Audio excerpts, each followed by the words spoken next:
heard about them, the truth is I didn't actually believe they were real, right? I figured this is probably some kind of propaganda.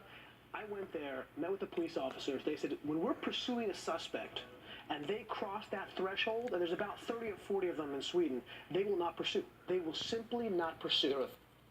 All right, let's get this clear. That was filmmaker Ami Horowitz on this program talking about no-go zones in Europe. They are migrant neighborhoods where the police are too scared to enter.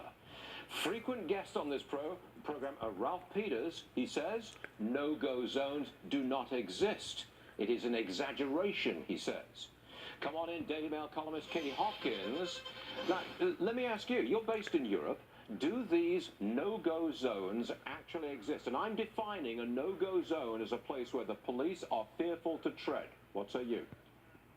I absolutely think they do exist. I would welcome your guest who says they don't. I'd welcome him to come here with me, try walking through Tower Hamlets, for example, here in East London, or perhaps Bury Park in Luton. Those are definitely no-go zones. I think in France there are 751.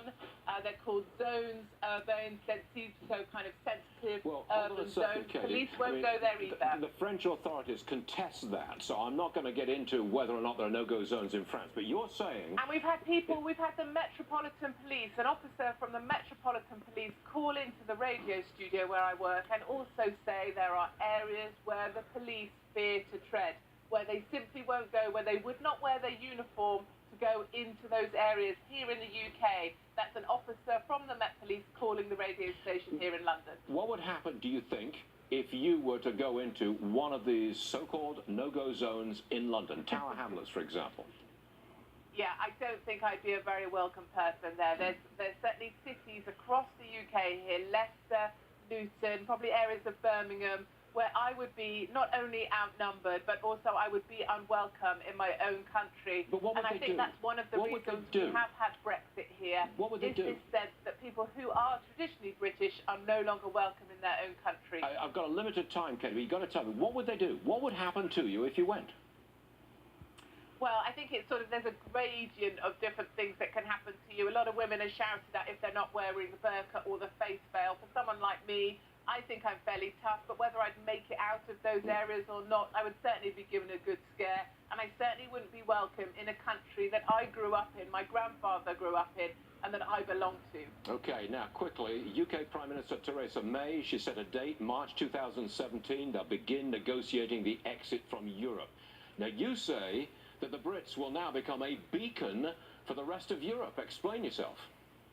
Well, Sunday was a really exciting day for me here in the UK. We had Theresa May taking the stage, announcing we will be leaving Europe. We will be starting Article 50, that's the mechanism, by March 2017. We had Hungary voting no to any more migrants, on 1,600 migrants. They turned out on a referendum and they said no more. We had Bulgaria banning the burqa. It was a great day for me here in the UK, and I really feel that Brexit had begun, and a lot of tears were shed by the Remain people, people that wanted to stay in Europe, the Ramonas, as we call them. A real fast question. There is maybe going to be a referendum in France whether they leave the European Union. It could be next year. Do you think that the French would actually vote to leave the European Union?